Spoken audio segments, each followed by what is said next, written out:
really love trussing roasts. Do you? Really? Not so much. No? Well, I used to, there's that cool technique for like doing it in one fell swoop, which I have forgotten how to do.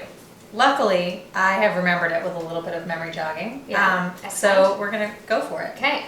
So the first thing you need to do before you get your hands all dirty, although mine's already a little bit dirty, is grab a super long piece of twine. And longer is better, you don't want to run out. You can always cut off the extra. The next thing you want to do is get the meat all sort of tidy and wrapped up nicely before you start Get all its trussing it. knickers Together in a row. knickers in a row. So this is a pork butt, which is also pork shoulder. And as you can see, the end of it is kind of all in different pieces. So That's where the bone was, right? Yeah. Mm-hmm. Okay. So you want to sort of tuck all these little extra pieces in, and the goal is actually just to make the whole roast as uniform as possible in terms of thickness and thickness both ways. It looks like a big shoe.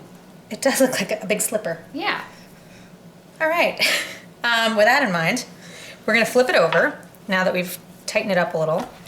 And I'm going to start with a neater end because it's going to be easier to do it that way. So you take your piece of twine and you start with one end and you make a little knot.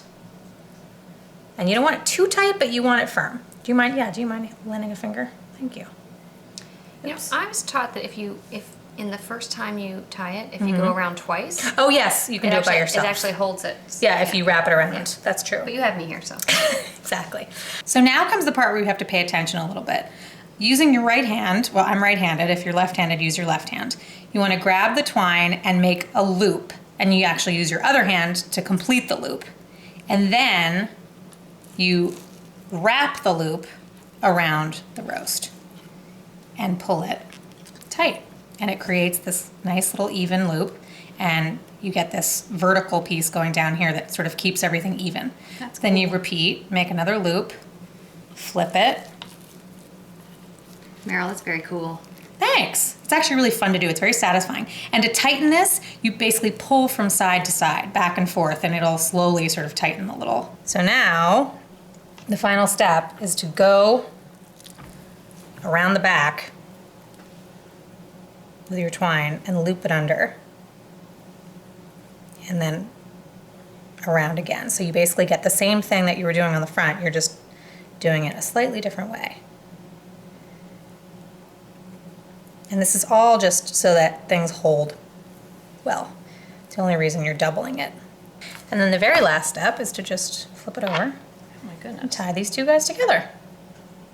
If your hands aren't too slippery. Oh, and you know what? I'm going to use the trick of doing a double twist, and that way it'll kind of hold itself.